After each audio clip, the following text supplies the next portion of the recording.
Hello friends, ओम श्री गणेशाय नमः। आप सभी का स्वागत है आपके अपने यूट्यूब चैनल पर।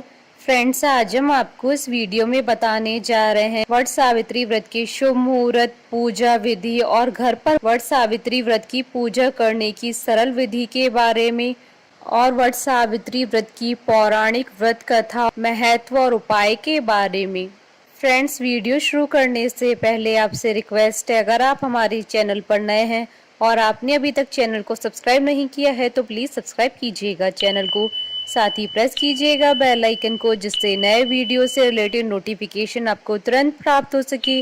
और वीडियो पसंद आने पर वीडियो को लाइक और शेयर जरूर कीजिएगा, ताकि सभी भक्तों को इस वीडियो का लाभ प्राप्त हो सके।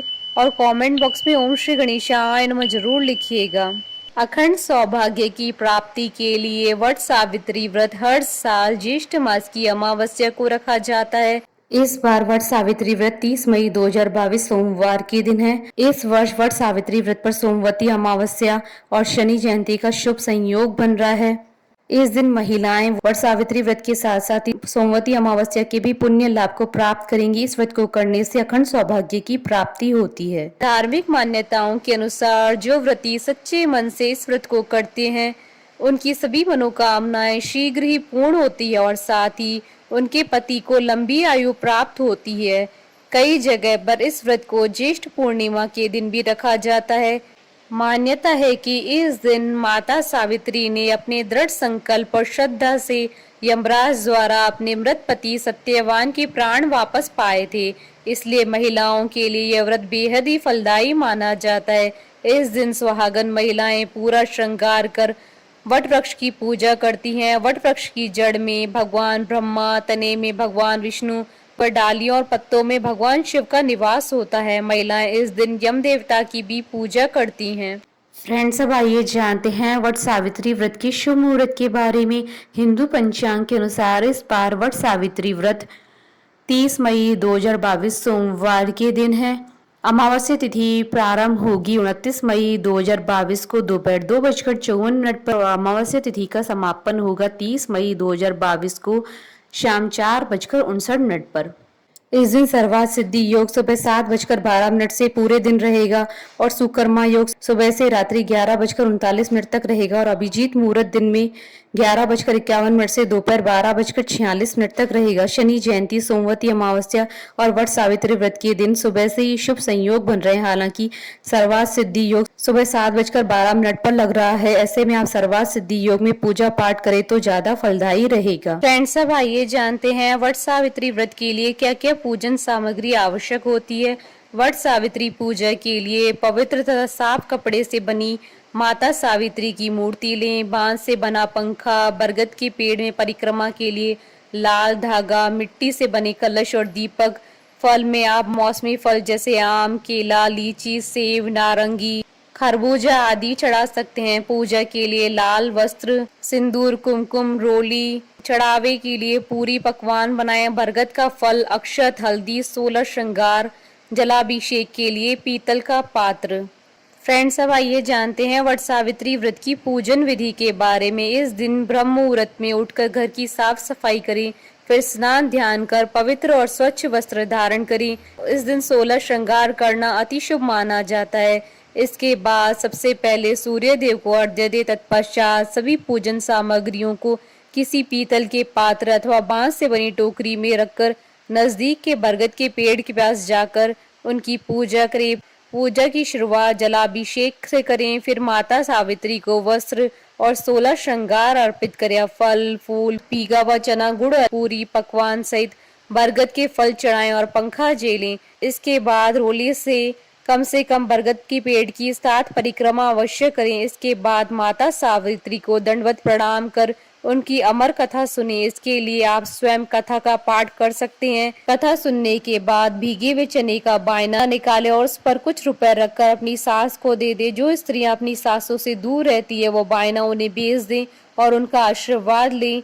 पूजा समाप्ति के पश्चात ब्राह्मणों को वस्त्र और फल आदि का दान करें। वट वृक्ष का पूजन समाप्त होने के बाद आप अपने घर आकर पति को बांस का पंखा झेलें और उन्हें पानी पिलाए। पति को पानी पिलाने के बाद दिन भर निर्जला उपवास रखें और शाम में आरती अर्चना करें।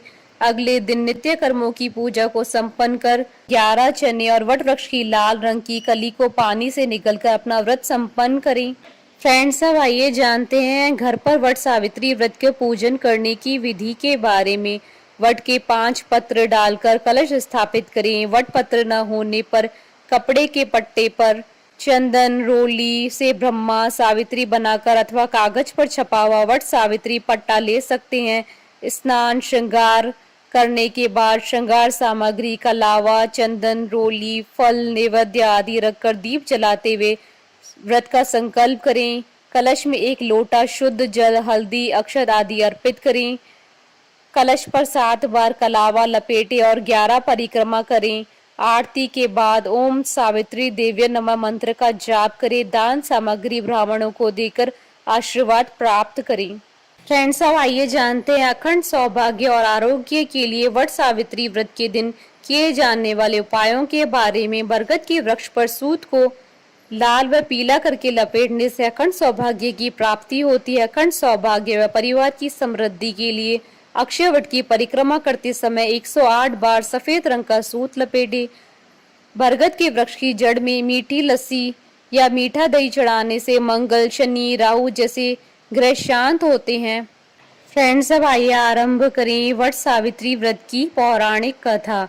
देवी पार्वती जी ने कहा, हे देवताओं के भी देवता, जगत के पति शंकर भगवान, प्रभास क्षेत्र में स्थित ब्रह्मा जी की प्रिया जो सावित्री देवी है, उनका चरित्र आप मुझसे कहिए, जो उनके व्रत का महात्म हो और उनके संबंध का इतिहास हो, एवं जो स्त्रियों के पतिव्रत्य को देने वाला, सौभाग्यदायक और महान उदय करने वाला हो। तब शंकर भगवान ने कहा, हे महादेवी, प्रभास क्षेत्र में स्थित सावित्री के असाधारण चरित्र को मैं तुमसे कहता हूँ। हे माहेश्वरी, सावित्री स्थल नामक स्थान में राजकन्या सावित्री ने जिस प्रकार से उत्तम वट सावित्री व्रत का पालन किया। भद्र देश में एक धर्मात्मा राजा रहता था जो सभी प्राणियों के हित में तत्पर रहता था। उसका नाम अश्वपति था। धर्मात्मा, क्षमाशील, सत्यवादी होने पर भी राजा संतान रहित था। एक समय वह राजा प्रभास क्षेत्र में यात्रा करते हुए पहुंचा और सावित्री स्थल पर आ गया। वहां पर राजा ने अपनी रानी के साथ इस व्रत को किया, जो सावित्री व्रत नाम से प्रसिद्ध सभी प्रकार की कामनाओं को पूर्ण करने वाला है। भूर्भुवस्व इस मंत्र की साक्षात मूर्ति बनकर स्थित श्री ब्रह्मा जी की प्रिया सावित्री देवी उस राजा पर प्रसन्न हुई। कमंडल को धारण करने वाली वह सावित्री देवी दर्शन देने के बाद पुनः अदृश्य हो गई, लेकिन देवी के दर्शन के पुण्य से कुछ दिनों के बाद राजा अशोपति के घर देवी के समान रूप वाली कन्या का जन्म हुआ, जो देवी सावित्री के अंश से उत्पन्न हुई थी। देवी सावित्री की प्रसन्नता से प्राप्त तथा सावित्री की पूजा करने के बाद उत्पन्न कन्या का नाम भी सावित्री रखा गया। वह राजकन्या देवी लक्ष्मी के समान शोभित होती हुई बड़ी होने लगी और धीरे धीरे सुकोमल अंगों वाली वह कन्या यौवन अवस्था को प्राप्त हुई। नगरवासी उस कन्या को देखकर यही समझते थे कि वह कोई देव कन्या है। कमल के समान विशाल नेत्रों वाली एवं तेज से अग्नि के समान प्रज्वलित होती भी वह सावित्री महर्षि भृगु द्वारा कहे हुए सावित्री व्रत को करने लगी। लक्ष्मी के समान सुशोभित होने वाली वह कन्या एक दिन देवी सावित्री की पूजा के बाद पिता के पास खड़ी हो गई। उस समय पुत्री की युवावस्था को प्राप्त हुई देखकर राजा ने मंत्रियों से सलाह किया। इसके बाद राजा ने सावित्री से कहा, हे पुत्री, तुम्हें योग्य वर को देने का समय आ गया है। मुझसे कोई तुम्हें मांगने के लिए भी नहीं आता और मैं भी विचार करने पर तुम्हारी आत्मा के अनुरूप वर को नहीं पा रहा हूँ। अतः हे पुत्री, देवताओं के निकट मैं जिस तरह से निंदनीय ना हूँ वैसा तुम करो।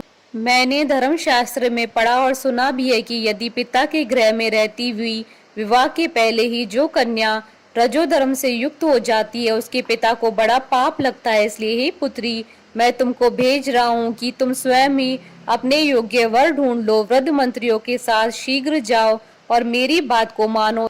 इसके बाद आप जैसा कहते हैं वैसा ही होगा। ऐसा कहकर सावित्री घर से निकलकर राज ऋषियों के साथ तपोवन की ओर चल पड़ी और वहां पहुंचकर माननीय वृद्ध जनों को प्रणाम करके सभी तीर्थों और आश्रमों में जाकर पुनः मंत्रियों के साथ सावित्री अपने महल को लौट आई। यहाँ सावित्री ने पिताजी के साथ देवर्षि नारद जी को बैठे देखा। आसन पर बैठे हुए नारद जी को प्रणाम करके मुस्कुराती हुई जिस कार्य के लिए वन में गई थी सारी बातें कहने लगी। सावित्री बोली, हे नारद जी, शाल्व देश में धर्मात्मा दुम्तसेन नाम से विख्यात एक क्षत्रिय राजा हैं जो देव योग से नेत्रहीन हो गए हैं। रुक्मी नामक उनके एक सामंत ने उनसे राजपाट छीन लिया है। वह अपने पुत्र और पत्नी के साथ वन में रह रहे हैं। उनका पुत्र सत्यवादी और धर्मात्मा है। उसे ही मैंने अपने पति के रूप में वरण किया है। नारद जी सावित्री के वचनों को सुनकर बोल पड़े कि हे राजन, सावित्री ने यह बड़ा कष्टप्रद कार्य कर डाला। बाल बुद्धि होने से इसने केवल गुणवान समझकर सत्यवान को वरण कर लिया। सत्यवान मिट्टी के घोड़े बनाता है और घोड़े का चित्र भी बनाता है। इसे उसे चित्राश्व भी कहते हैं। सत्यवान दान और गुण में रंती देव के शिष्य के समान है। ब्राह्मणों की रक्षा करने वाला है और सत्यवादी भी है। राजा यताति के समान उदार, चंद्रमा के समान प्रिय लगने वाला है। रूप में दूसरे अश्विनी कुमार के समान और दुम्तसेन के समान बलवान है, लेकिन उसमें केवल एक दोष है, दूसरा कोई नहीं कि सत्यवान आज से ठीक 1 वर्ष पर शीर्णायु हो जाने से देह त्याग कर देगा। इस प्रकार नारद जी की बात सुनकर राज्य कन्या सावित्री ने राजा से कहा, राजा, लोग किसी से एक बार कोई बात कहते हैं, ब्रह्मवेता एक ही बार कहते हैं और एक ही बार कन्या दी जाती है। ये तीनों कर्म एक ही बार किए जाते हैं, बार बार नहीं। दीर्घायु हो या अल्पायु, गुणवान हो या निर्गुण, वर को एक ही बार वरण कर लिया, अब वह दूसरे वर को वरण नहीं करूंगी। नारद जी ने कहा, हे राजन, यदि आपको उचित लगता है तो अपनी पुत्री सावित्री का कन्यादान शीघ्र कर डालिए। राजा ने शुभ मुहूर्त में विधि विधान पूर्वक सत्यवान के संग सावित्री का विवाह करवा दिया। सावित्री अपने पति को पाकर ऐसे प्रसन्न थी जैसे पुण्यवान पुरुष स्वर्ग को पाकर प्रसन्न होता है। सावित्री उस सत्यवान के साथ आश्रम में रहते हुए नारद जी की कही हुई बात को याद करती रहती थी। उस दिन को गिनती रहती थी जब सत्यवान देह त्याग कर चले जाएंगे।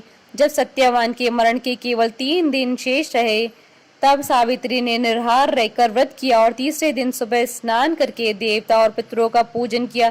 फिर सास ससुर की चरण वंदना करके वह भी अपने पति के साथ जंगल की ओर चल पड़ी। जंगल में लकड़ी काटते काटते अचानक से सत्यवान के सिर में दर्द होने लगा। सावित्री ने कहा कि आप कुछ देर मेरी गोद में सिर रखकर सो जाइए, फिर हम आश्रम की ओर चलेंगे। जैसे ही सत्यवान सावित्री की गोद में लेटे, वैसे ही सावित्री ने देखा कि वह सांवले पिंगल वर्ण वाले किरीटधारी पीत वस्त्र पहने हुए साक्षात सूर्य के समान उदित हुए पुरुष उनके सामने खड़े हैं। सावित्री ने उन्हें प्रणाम किया और उनसे पूछा कि आप कौन है। इस पर यमराज ने कहा कि मैं प्राणियों के लिए भयंकर और कर्मानुसार उनका उचित दंड देने वाला यमू। सो हे पतिव्रता सावित्री, समीप में पड़े हुए तुम्हारे पति की आयु समाप्त हो गई है, इसे यमदूत पकड़कर नहीं ले जा सकेंगे, इसलिए मैं स्वयं आया हूँ। ऐसा कहकर फांस के लिए हुए यमराज ने सत्यवान के शरीर से अंगुष्ठ मात्र शरीर वाले जीवात्मा को बलपूर्वक निकाल दिया। इसके बाद यमपुरी की ओर चलना शुरू किया। सावित्री भी यम के पीछे पीछे चलने लगी। यमराज ने सावित्री से कहा कि कोई भी जीव बिना आयु समाप्त हुए यम मार्ग से नहीं जा सकता। सावित्री ने यमराज से कहा कि आप जैसे सज्जन पुरुष के साथ मैं चल रही हूँ, मेरे पति आपके साथ हैं, तो मुझे आपके साथ चलने में कोई शर्म और गिलानी नहीं हो रही है। दूसरी बात, स्त्रियों के लिए इस पृथ्वी पर लोक में पति को छोड़कर कोई अन्य स्थान नहीं है, इसलिए मैं आपका अनुगमन कर रही हूँ। सावित्री की मधुर बातें सुनकर यम ने कहा कि मैं तुम्हारी बातों से प्रसन्न हूँ, इसलिए जो इच्छा हो वर मांग लो। सावित्री ने तब यमराज से अपना खोया हुआ राज्य, सास ससुर की आंखों की रोशनी और 100 पुत्रों का वरदान मांग लिया। अपने वरदान के जाल में फंसकर यमराज ने सत्यवान की आत्मा को मुक्त कर दिया और सावित्री को लौटा दिया। सावित्री पति के साथ अपने आश्रम लौट आई। सावित्री ने सावित्री देवी का व्रत किया, जिसके प्रभाव से उसके सास ससुर की आंखों की रोशनी लौट आई। इनका राज्य भी मिल गया, 100 पुत्र हुए। बोलिए सावित्री माता की जय। हमारे साथ इस वीडियो में अंत तक बने रहने के लिए आपका धन्यवाद। ओम श्री गणेशाय नमः।